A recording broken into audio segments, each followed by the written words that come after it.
Right, so hey everyone and welcome back to another budget photography video. So there are two main phone companies on the market. One of them is Apple and the other one is Samsung. And today I have a 12 mini and the Note 20 Ultra. Now they're both considered 2020 flagships. So last year's smartphones, which one has the better camera? Why don't we go and find out? So why don't we go over some of the specs of the cameras? First of all, we have the iPhone 12 mini.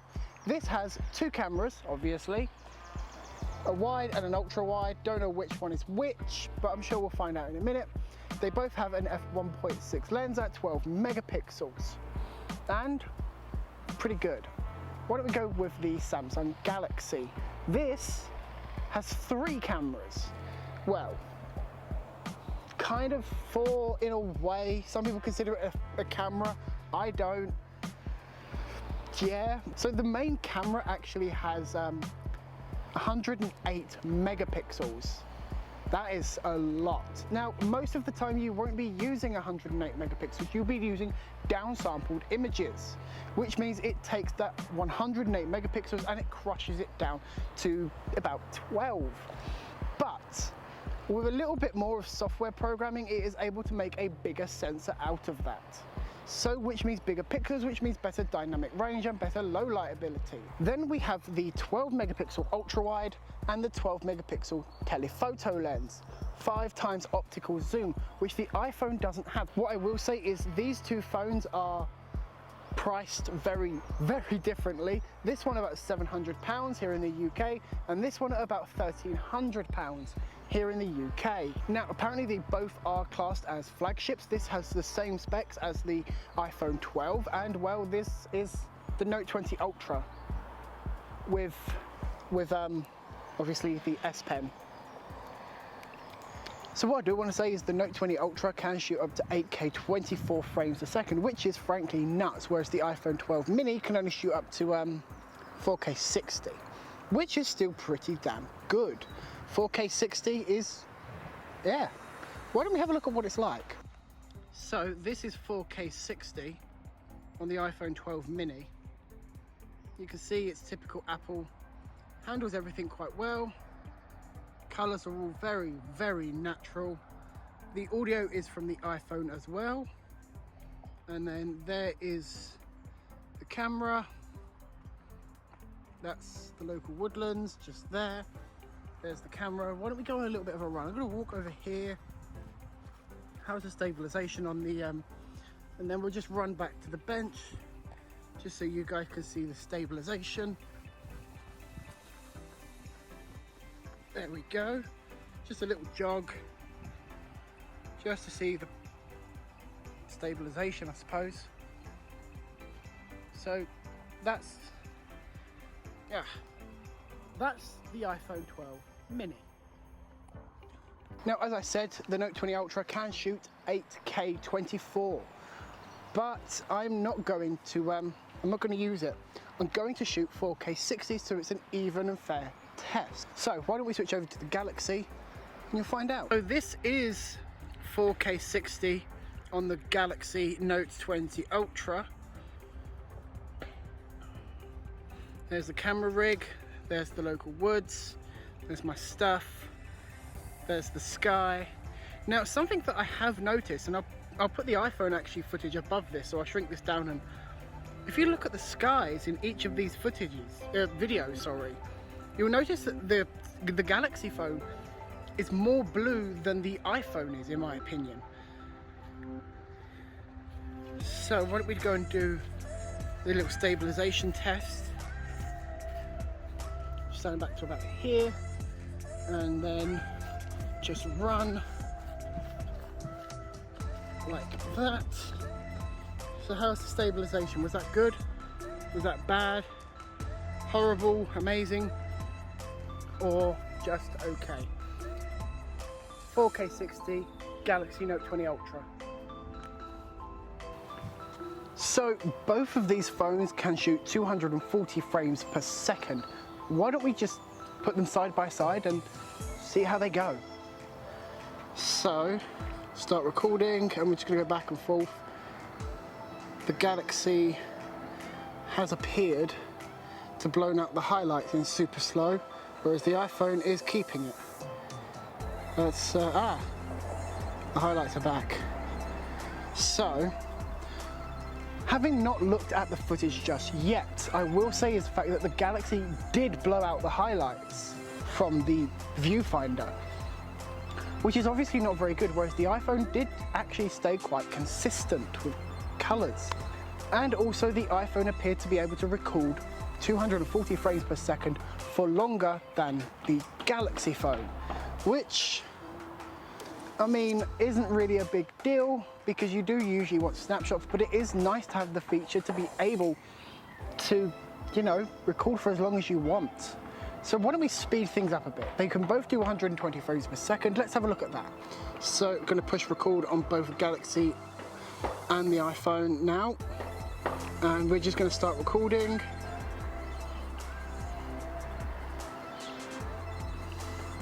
Just going back and forth, both phones. So this time it did actually appear that the Samsung was able to continue recording while shooting 120 frames per second. You didn't have like a time limit, which is fair enough. Again, the colors are exactly the same as they are in a picture. They're kind of cold, like a Sony kind of coloring, whereas the iPhones are more natural. They always have been. They both did struggle with highlights, especially when I went over to that side. You'll notice in both of the footage, as soon as I started to come towards these trees, these shadows, they both did actually struggle with highlights. And that is to be expected, especially even though the Samsung Galaxy has one of the biggest sensors, it's still a very, very small sensor. So it's very hard for it to handle highlights, even like this. This is a 1x6 crop camera and it's struggling with highlights and the shadows. So if this one can't do it, then I don't really expect the phones to do it, so yeah. So I have actually blown the highlights out even more on this camera just so you guys can see me a little bit better. I've jacked the ISO up. So, selfie mode.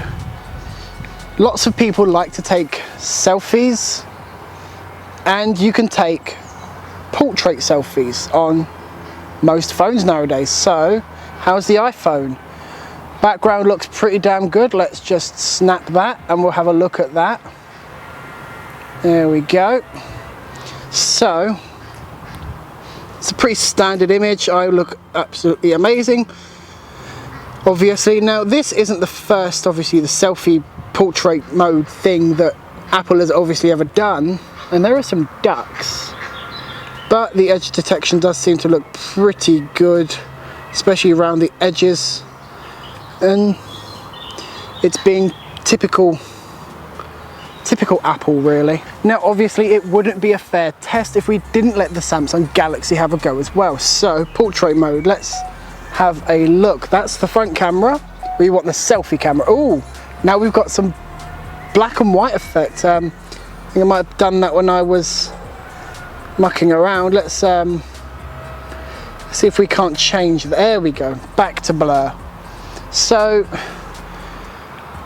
expand that out a bit, and then we'll take that. Actually, you know what, I'm going to use just this little thing because this is a very, very big phone and the buttons are quite hard to reach, even the screen. So I am going to use the S Pen, which is a very nice feature to have, I won't lie, especially on a 6.9 inch screen here. So let's just snap that. There we go. And we'll have a look. So we're just waiting for it to load. There we go. Look, put the pen back in. And we've got quite a lot of blurring all around. It's done a fairly decent job. Got some decent-ish bokeh here in the background. I'm not really impressed with it. You can tell it's quite fake. I'm not very well exposed. I appear to be quite dark. It's not. It's exposed mainly for back here rather than here, which is perfectly fine. But it would be nice if you kind of, even if you blew it out a little bit, just to expose me a little bit more, kind of like I have here.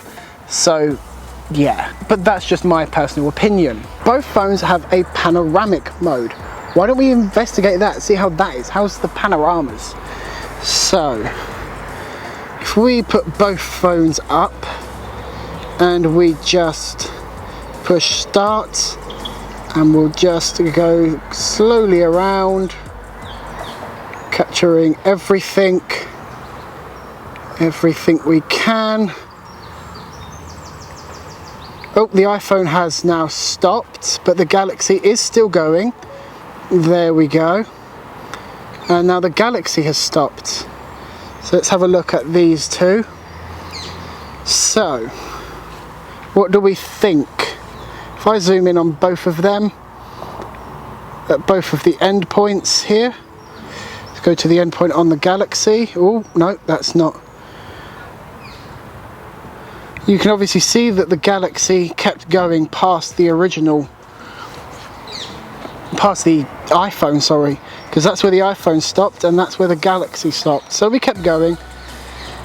And for me, if we especially look at this tree just here on both phones, there is more stuff in the frame than there is on the iPhone. There's more in the frame on the Galaxy, sorry, I should say. So there's more of that tree in the frame. It's more vibrant on the Galaxy as well. It's more muted and kind of, I don't know if I'd say that's, again, yeah, I'd say that's more natural colours to what, what I can see with my own human eyes than it is on the Galaxy. It's very HDR-y on the Note 20 Ultra. We do have glare both here and both on the Samsung and on the iPhone. The iPhone does appear to be handling it a little bit better. What about them highlights over there? Let's just zoom into that. So I'm trying to hold both phones here. So let's have a look at the detail when you zoom in. Really zoom in to where.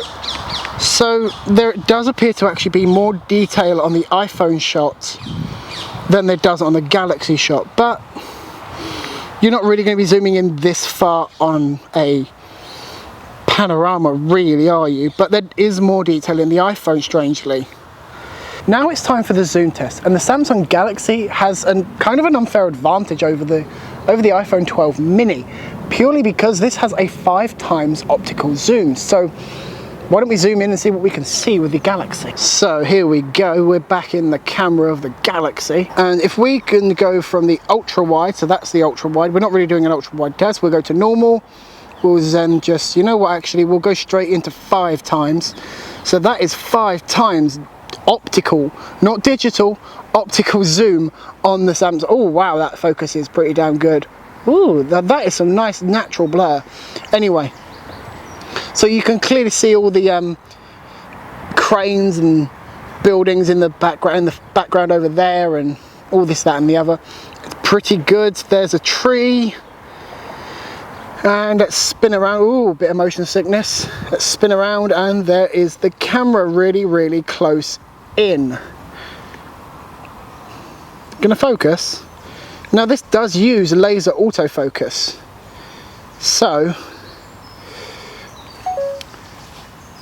it should be pretty damn good. So yes, I have now turned the camera around because the sun was really badly hurting my eyes and the highlights were bothering me. So now it's time to give the iPhone 12 mini a chance. See what it can do with zoom. It's not going to be good because this doesn't actually have a zoom lens. It's going to screen recording and you'll see. So here's the standard camera. There is the ultra wide. We'll go to the ultra wides in a minute. Ooh. And I think we'll just zoom in 5x, and that is what we get. Yeah, it's not as good as the Galaxy having a dedicated camera for this kind of thing, although I do find the autofocus of the iPhone usually better than the Galaxy, but that's neither here nor there. So there's the tree. It's moving a little bit closer, roughly where I was last time. All that stabilization, it's horrible. Now this is 5 times digital zoom. So you're getting an image and you're just cropping in. Whereas the other one was using 5 times optical zoom, so it had actual optics there to take the image properly. So that was zoom. Now another thing I do kind of want to add in here, the Note 20 Ultra can shoot an ultra steady mode that makes it look like a gimbal, and it's pretty good, but I think it is only like 1080p. I mean, why don't we, I think we'll do that just to show you what the ultra steady mode is. So it's literally just, where's the phone? There it is. It's just there. You'll see that little, let's crank the ISO up so you guys can see that. You'll see that little hand just there, and that is the ultra steady mode. It's a pretty good feature, to be fair, especially when you want to, yeah. So why don't we, let's zoom out and bring the exposure back down. Oh God, look at that. Why don't we just go and see what the ultra steady mode can do, because it's meant to be really good, and to be fair, from what I've seen, it is pretty good. Now, this isn't part of the, you know, the iPhone versus Galaxy. This is just to show you guys what this phone can actually accomplish when you really want it to. But what I will say though is, for the most part, most people probably won't even use this feature. So I've started back here. I'm going to hold the phone the same way as I held the other times, and I'm just going to run. I'm running, I'm running, I'm running, I'm running, I'm running, I'm running, I'm running, and we'll run back.